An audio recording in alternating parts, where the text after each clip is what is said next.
Hello my dear students, welcome to Advait Education. मैं दीपाली पांडे आप सभी का स्वागत करती हूँ अद्वैत एजुकेशन पर।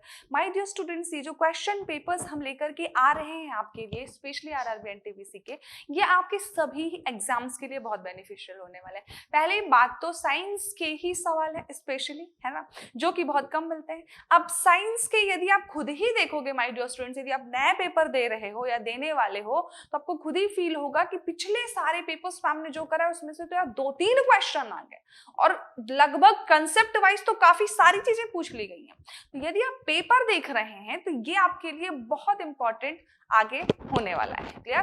तो आइए देखते हैं माय डियर स्टूडेंट्स आज एक नया आरआरबी एनटीपीसी का पेपर जिसमें किस तरीके के सवाल पूछे गए हैं, साथ ही आपके सामने पेश है पहला सवाल। माय डियर स्टूडेंट्स, पहला सवाल क्या कह रहा है आरआरबी एनटीपीसी का? What among the following is false about the Richter scale. Richter scale my dear students, उसके बारे में 4 चीजें बताई गई हैं, आपको बताना है इनमें से गलत कौन सी है। पहली बात तो आपको समझना होगा कि जो रिक्टर स्केल होता है माय डियर स्टूडेंट्स, बेसिकली जो रिक्टर स्केल है क्या है? भूकंप होता है, जो भूकंप की तीव्रता मापन करने के लिए हम रिक्टर स्केल का यूज करते हैं, है ना। तो रिक्टर स्केल क्या करते हो आप? नॉर्मली स्केल से क्या करते हो? नॉर्मली स्केल से मैम हम क्या करते हैं? मैम लंबाई मेजर करते हैं कि नहीं करते हैं? ठीक है, तो नॉर्मली यदि आपकी स्केल है तो आप स्केल से क्या करते हो? लंबाई मेजर करते हो। बस उसी तरीके से एक ये स्केल है रिक्टर, जो एक डिफाइंड है, इसमें पैमाने दिए गए हैं सारी, उसके हिसाब से हम क्या करते हैं? भूकंप की तीव्रता मापन करते हैं। लगभग हम कहते हैं ना लंबाई मैम 5, सपोज ये 15 सेंटीमीटर की है स्केल, यहाँ तक है 5, तो बिल्कुल उसी तरीके से डिफाइंड होता है रिक्टर स्केल में भी कि पर्टिकुलर वैल्यूज पर भूकंप यदि आया है तो कितना हार्मफुल होने वाला है ना। तो that is called as the Richter scale. अब यहाँ पर है it was developed by Charles Richter and Gutenberg in 1935। तो बिल्कुल सही है my dear students, Charles Richter ने ही इसकी खोज करी थी, इन्हीं के नाम पर इसका नाम भी पड़ गया रिक्टर स्केल, है कि नहीं। चलिए, तो रिक्टर स्केल जो है 1935 में खोज की गई थी, ये तो बिल्कुल सही है। दूसरा है it is a logarithmic scale. बिल्कुल सही बात है, आपको मैं दिखाऊंगी 10 की पावर में सारी वैल्यूज रहती हैं, है ना। तो आप इसको हम बिल्कुल कह सकते हैं कि ये क्या है my dear students? Logarithmic scale है। तीसरा है it can be measured using a seismometer. बिल्कुल सही बात है, सिस्मोमीटर या सिस्मोग्राफ एक ऐसा इक्विपमेंट है जिसके थ्रू हम क्या करते हैं? मेजर करते हैं। देखो, किसी इक्विपमेंट में स्केल लगी होगी ना कुछ, तो वो है रिक्टर स्केल, और इक्विपमेंट है दैट इज सिस्मोग्राफ या सिस्मोमीटर। तो ये भी बिल्कुल सही है। ऑप्शन डी क्या कह रहा है? Magnitude of 8 to 9 on Richter scale means it is a micro earthquake. ये बिल्कुल गलत है, 8 से 9 पहुंचने में तो तबाही आ जानी है ना। तो ये ऑप्शन गलत है। और क्वेश्चन भी हमारा यही था कि फाल इनमें से फॉल्स कौन सा, इनमें से my dear students false statement कौन सा है? तो फॉल्स स्टेटमेंट बिल्कुल ऑप्शन डी है, जिसको हम कहने वाले हैं कि ये गलत है, यानी कि हमारा जो आंसर होगा यहाँ पर वो ऑप्शन डी ही होगा। अब आपको मैं दिखाती हूँ थोड़ी चीजें, है ना, ध्यान से देखो। जो रिक्टर स्केल है my dear students, basically scale है number used to tell the power of the earthquake. Earthquake की पावर को बताता है कि कितना हार्मफुल आने वाला अर्थक्वेक आया है। मतलब चार्ल्स रिक्टर ने इसको डेवलप किया था और 1935 में किया था। ये सारी चीजें हम देख चुके हैं। अब आपको जो समझना है वो क्या देखना है माय डियर स्टूडेंट्स? यदि जो आपका अर्थक्वेक आया स्केल में, यदि वैल्यू है 2 से लेकर के 2.9 तक, सिर्फ वैल्यू इतनी है, इसका मतलब है जो घर में चीजें हैं वो थोड़ा थोड़ा हिलती रहेंगी। जैसे दिल्ली वगैरह में आता है, अचानक कभी भी फील हो जाएगा, हल्का सा वाइब्रेशन हुआ, अरे अभी तो मतलब सबको लगा भी कुछ हिला, ऐसा नॉर्मल है। लेकिन माय डियर स्टूडेंट्स, यदि 3 से 3.9 गया है, इसका मतलब है कि वाइब्रेशन फील हो जाएगा काफी तेज, है ना। यदि 4 से 4.9 है, इसका मतलब है कि खिड़की दरवाजे टूटने लगेंगे, है ना, फिकाने लगेंगे, इतना तेज वाइब्रेशन है। देन इसी तरीके से बढ़ता जाता है, और 9 एंड पावर वाला जो होता है my dear student, heavy destruction ला देता है, चीजें खत्म हो जाती हैं, पूरी चीजें खत्म हो जाती है यदि 9 से ऊपर का है तो, है कि नहीं। तो हमारा क्वेश्चन क्या था? 8 से 9 में माइक्रो है भाई? बिल्कुल भी नहीं है। 8 से 9 में माइक्रो कहाँ दिख रहा है? 8 से 9 में तो 8 से 8.9 के बीच में तो ब्रिज वगैरह भी डिस्ट्रॉय हो जाते हैं, और 9 से ऊपर में तो सब खत्म हो जाता है। तो बिल्कुल भी माइक्रो नहीं है। माइक्रो रहता है 0 से लेकर के 2 के बीच में, कहना चाहिए 0 से लेकर के 1.9 के बीच में माइक्रो होता है। तो ऑप्शन डी जो था वो बिल्कुल ही गलत था यहाँ पर, है ना। हाँ, आप क्लियरली देख सकते हो। एक रही लॉगरिथमिक स्केल की बात, तो वो भी मैं आपको दिखाती हूँ माय डियर स्टूडेंट्स, आप यहाँ पर देख सकते हैं। ये आप यहाँ पर देख सकते हो, ये 10 की पावर में है सारी चीजें, है ना, 1 2 3 4। दैट इज क्या है कि हम ना लॉग स्केल यूज कर रहे हैं यहाँ पर। जो मान लो आपकी रिएक्टर स्केल है, ये क्या है, लॉगरिथमिक स्केल है। तो आपने चारों ऑप्शन देखे माय डियर स्टूडेंट्स कि किस तरीके के हैं चारों ऑप्शंस, जिसमें पूछा गया था कि कौन सा फॉल्स स्टेटमेंट है।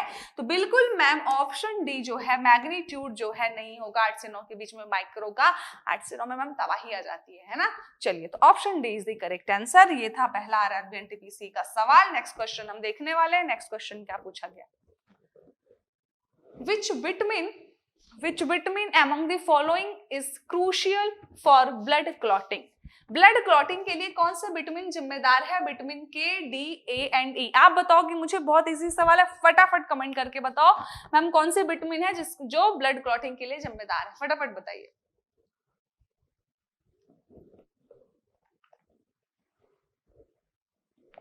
आंसर्स आ रहे हैं? इजी है यार, बन जाएगा, बताओ।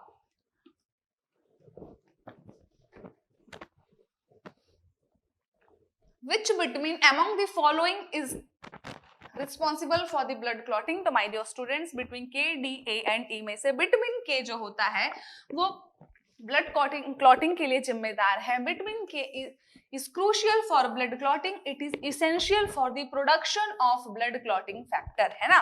तो ब्लड क्लॉटिंग के लिए जो है वो विटामिन K जिम्मेदार है my dear students। विटामिन के रिसोर्सेज क्या क्या है? आप बादाम खाइए, वॉलनट खाइए, ब्रोकली खाइए, ये सारी चीजें यहाँ क्या है, रिसोर्सेज हैं विटामिन के। कुछ ऑयल्स भी होते हैं। तो विटामिन के रिसोर्सेज ये हैं, और विटामिन के जो है जिम्मेदार है ब्लड क्लॉटिंग के लिए। तो हम बिल्कुल ऑप्शन ए को सही करने वाले हैं। Option A is the correct answer. जिनने भी ए बोला बिल्कुल सही जवाब दिया, है ना। चलिए नेक्स्ट क्वेश्चन देखते हैं। What is the most common treatment for bacterial infection in human? Human में जो बैक्टीरियल इन्फेक्शन होता है my dear students, bacterial infection जो होता है वह my dear students, what is the common treatment for bacterial infection? यानी कि यदि बैक्टीरियल इन्फेक्शन है तो उसका ट्रीटमेंट क्या एस्पिरिन के थ्रू होता है, एंटीबायोटिक्स के थ्रू होता है, या एंटीबॉडीज के थ्रू होता है, या एंटीजेंस के थ्रू होता है? यदि शरीर में बैक्टीरियल इन्फेक्शन हो रहा है माय डियर स्टूडेंट, तो हमें एंटीबायोटिक्स खानी होती है। बैक्टीरियल इन्फेक्शंस का मतलब है किसी भी तरीके का बैक्टीरिया आपके शरीर में यदि प्रवेश कर गया है तो आपको एंटीबायोटिक्स दी जाती हैं, है कि नहीं? दी जाती हैं कि नहीं दी जाती हैं? बिल्कुल दी जाती हैं। आपको मलेरिया हो गया है तो आपको एंटीबायोटिक्स मिलेगी, टाइफाइड हुआ है तो एंटीबायोटिक्स मिलेंगी। तो एंटीबायोटिक्स जो है my dear students, antibiotics are the medicines that fight bacterial infection in people and animal both, है ना। They work by killing the bacteria और by making it hard for the bacteria to grow. जब हम antibiotics खाते हैं तो जो bacterial infection हुआ है उन बैक्टीरियाज को वो एंटीबायोटिक्स जो है वो जाकर के किल करती हैं, मार देती हैं, या उन बैक्टीरियाज को इतना कमजोर कर देती हैं कि वो ग्रोथ ना कर पाए, है ना, बड़े ना हो पाए। तो बिल्कुल जो एंटीबायोटिक्स है वो बैक्टीरिया को मारने के लिए यूज होती है ना। Antibiotics can be taken in different ways, orally by mouth. हम एंटीबायोटिक्स कैसे भी ले सकते हैं, माउथ के थ्रू, पिल्स के through, as a liquid form, या हम बॉटल्स में, कोई ज्यादा सीरियस है तो बॉटल्स में इंजेक्शन के थ्रू डाल दिया जाता है। यानी कि ओवरऑल ये समझना है कि जो मैम बैक्टीरियल इन्फेक्शन हो रहा है, क्या बैक्टीरियल इन्फेक्शन जो होता है उसके ट्रीटमेंट के लिए हम एंटीबायोटिक्स यूज करते हैं। That is option C is the correct answer. या चलिए नेक्स्ट क्वेश्चन देखते हैं my dear students. Which among the following is popularly called as laughing gas? ये क्वेश्चन कई बार पूछा गया है और बिल्कुल इजी सवाल है। आप बताओगे, मैं नहीं बताऊंगी, आप बताओगे। फटाफट बताओ, फटाफट, 30 सेकेंड्स नहीं लगने चाहिए, आंसर आ जाए।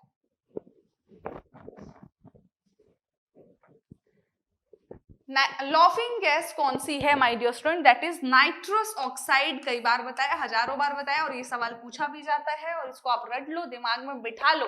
बिल्कुल नाइट्रस ऑक्साइड जो है मैम लॉफिंग गैस है। Clear? Option C is the correct answer. Next question देखते हैं। Which among the following happens in an oxidation reaction?